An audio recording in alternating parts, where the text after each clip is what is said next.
මේෂ ලග්නය ජූලි මාසයේ ආරම්භයේදී ඔබේ ආත්ම විශ්වාසය සහ ධෛර්යය ඉතා ඉහළ මට්ටමක පවතිනු ඇත. ඔබ ඕනෑම අභියෝගයකට මුහුණ දීමට මානසිකව සූදානම් වන අතර සමාජයේ කැපී පෙනෙන චරිතයක් බවට පත්වීමට අවස්ථාව උදා වේ. පෞල් ජීවිතය තුළ සාමකාමී වාතාවරණයක් පවත්වා ගැනීමට ඔබට යම් පරිශ්‍රමයක් දැරීමට සිදුවිය හැකිය. විශේෂයෙන්ම මාසයේ මැද භාගයේදී පවුලේ වැඩිහිටියෙකුගේ හෝ සහකරුවාගේ හෝ සහකාරියගේ මතයන් සමග සුළු ගැටුම් ඇතිවීමට ඉඩ ඇත. එබැවින් ඉක්මන් කෝපය පාලනය කර ගැනීම සහ ඉවසීමෙන් කටයුතු කිරීම ඉතා වැදගත් වේ. නිවසේ අලුත් වැඩියා කටයුත්තක් හෝ ගෘහ භාණ්ඩ මිලදී ගැනීමක් වැනි දෙයකට ඔබගේ කාලය සහ ශ්‍රමය වැයවීමට ඉඩකඩ ඇත. සමාජ සේවා සහ ආගමික කටයුතු කෙරෙහි ඔබේ නැඹුරුව වැඩි වන අතර ඔබට විශාල මානසික සහනයක් ලැබෙනු ඇත. රැකියාවේ ඉන යුතු මේෂ ලග්න හිමියන්ට මෙම මාසය කාර්යබහුල මෙන්ම වගකීම් වැඩි වෙන මාසයක් වෙනවා. කර්මස්ථානයේ හෙවත් දසවැන්නට එල්ලවන ග්‍රහ බලපෑම් මත රැකියා ස්ථානයේ ඔබේ ක්‍රියාකාරීත්වය ප්‍රධානීන්ගේ ඇගයීමට ලක්වනු ඇත. ඔබ දිගු කලක් තිස්සේ බලාපොරොත්තු වූ උසස් වීමක් හෝ වැටුප් වර්ධකයක් පිළිබඳ සුබවාදී ආරංචියක් මාසයේ අවසන් සති දෙක තුළ ඔබට ඇසීමට හැකියි. කෙසේ වෙතත් ඔබේ සාර්ථකත්වයට ඊර්ෂ්‍යා කරන සමීපතම සගයන් කිහිප දෙනෙකුගෙන් බාධා එල්ලවීමට ඉඩ ඇති බැවින් ඔබේ වෘත්තීය රහස් සහ ඉදිරි සැලසුම් අන් අය සමග බෙදා ගැනීමේදී ප්‍රවේශම්පන්න. නව රැකියා අපේක්ෂාවෙන් සිටින තරුණ තරුණියන්ට තම සුදුසුකම් වලට සරිලන නව රැකියා අවස්ථා උදා වන අතර සම්මුඛ පරීක්ෂණ වලින් ජයග්‍රහණය අත්කරගත හැක. මූල්‍යමය වශයෙන් ගත් කල ජූලි මාසය මේෂ ලග්නකරුවන්ට තරමක් සමබර මාසයක් වනවා. ආදායම් මාර්ග අවහිර නොවන නමුත් හදිසි වියදම් කිහිපයක් නිසා ඔබේ ඉතුරුම්වලට යම් බලපෑමක් එල්ල විය හැක. විශේෂයෙන් නිවසේ කටයුතු, දරුවන්ගේ අවශ්‍යතා සහ සෞඛ්‍ය කටයුතු වෙනුවෙන් අනපේක්ෂිත මුදලක් වැය කිරීමට සිදුවනු ඇත. එබැවින් මාසයේ ආරම්භයේදීම නිසි මූල්‍ය සැලැස්මක් සකස් කර ගැනීම අත්‍යවශ්‍ය වේ. සුඛෝපභෝගී දේවල් මිලදී ගැනීමට ඇති ආශාව පාලනය කරගත යුතු අතර ණය ලබා ගැනීම හෝ වෙනත් අයට ඇපවීම වැනි ක්‍රියාවලින් මෙම මාසයේදී සම්පූර්ණයෙන්ම ඈත්වීම නුවණට හුරුය. කොටස් වෙළඳ පොළ හෝ වෙනත් ආයෝජනවල නිරත වන අය අවදානම් සහිත ආයෝජනවලින් වැළකී ස්ථීර තැන්පතු හෝ ආරක්ෂිත ක්‍රම වෙත යොමු වීම වඩාත් ප්‍රතිඵලදායක වනු ඇත.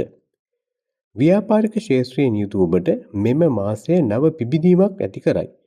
පවතින ව්‍යාපාරය පුළුල් කිරීමට හෝ නව ශාඛා ආරම්භ කිරීමට ඔබ සිතා සිටියේ නම් ඒ සඳහා සුදුසු පසුබිමක් නිර්මාණය වේ. භාණ්ඩ ආනයනය සහ අපනයනය ක්ෂේත්‍රවල නියුතු ව්‍යාපාරිකයන්ට විශේෂ ලාභ ලැබිය හැකි ගනුදෙනු කිහිපයකට සම්බන්ධ වීමට අවස්ථාව සැලසේ. කෙසේ නමුත් හවුල් ව්‍යාපාරවල නිරත වන අය තම හවුල්කරුවන් සමග ගනුදෙනු කිරීමේදී සියලුම එකඟතාවයන් ලිඛිතව තබා ගැනීම ඉතා වැදගත්ය.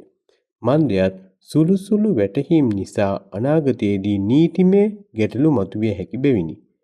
තරඟකරුවන්ගෙන් එල්ලවන අභියෝගවලට මුහුණ දීම සඳහා නවීන තාක්ෂණය සහ නව ප්‍රචාරණ ක්‍රමවේද ඔබේ ව්‍යාපාරයට හඳුන්වා දීමට මෙය කදිම කාලයකි. අධ්‍යාපනය ලබන පාසල් සිසුන්ට මෙන්ම උසස් අධ්‍යාපනයේ නියුතු මේෂ ලග්න හිමියන්ට මෙම ජූලි මාසයේ ඉතාම සුබදායකය. ඔබේ මතක ශක්තිය සහ ධාරණ ශක්තිය වර්ධනය වන අතර විෂය කරුණු ඉක්මනින් ග්‍රහණය කර ගැනීමේ හැකියාව ලැබේ. ඔබ මේ දිනවල තරඟ විභාගයකට මුහුණ දීමට සූදානම් වන්නේ නම් ඉන් විශිෂ්ට ජයග්‍රහණයක් ලබා ගැනීමට හැකිවනු ඇත. එහෙත් ජංගම දුරකථන සහ සමාජ මාධ්‍ය වෙත ඇති නැඹුරුව හේතුවෙන් අධ්‍යාපන කටයුතු වලට බාධා ඇති විය හැකි බැවින් කාලය කළමනාකරණය කර ගැනීම පිළිබඳ දැඩි අවධානයක් යොමු කළ යුතුය.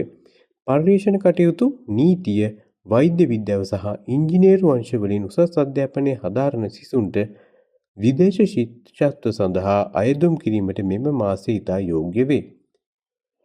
සෞඛ්‍ය සම්බන්ධයෙන් ගත් කල මේෂ ලග්න හිමියන් ජූලි මාසයේදී තම ශරීර සෞඛ්‍ය ගැන වෙනදාට වඩා සැලකිලිමත් විය යුතුය.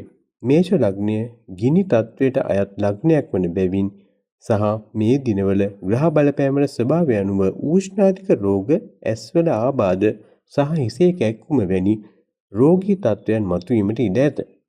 පිරිසිදු ජලය පානය කිරීම සහ සිසිල් ආහාර වර්ග ඔබේ දෛනික ආහාර වේලට එක් කර ගැනීම මගින් මෙම තත්ත්වය මඟ හරවා ගත හැක. මීට අමතරව කාර්ය බහුලත්වය නිසා ඇතිවන මානසික ආතතිය අඩු කර ගැනීම සඳහා භාවනා කිරීම, යෝග ව්‍යායාම හෝ සැහැල්ලු සංගීතයකට සවන් දීම වැනි ක්‍රියාකටකම් වල නිරත වීම වැදගත් වේ. රුධිර පීඩනය වැනි නිදන්ගත රෝග ඇති අය තම ඖෂධ නිසි වේලාවට ලබා ගැනීමට වග බලාගත යුතුය. විදේශ ගතවීමට බලාපොරොත්තු වන මේෂ ලග්නකරුවන්ට ජූලි මාසය තුළ සාර්ථක ප්‍රතිඵල ලබා ගත හැක.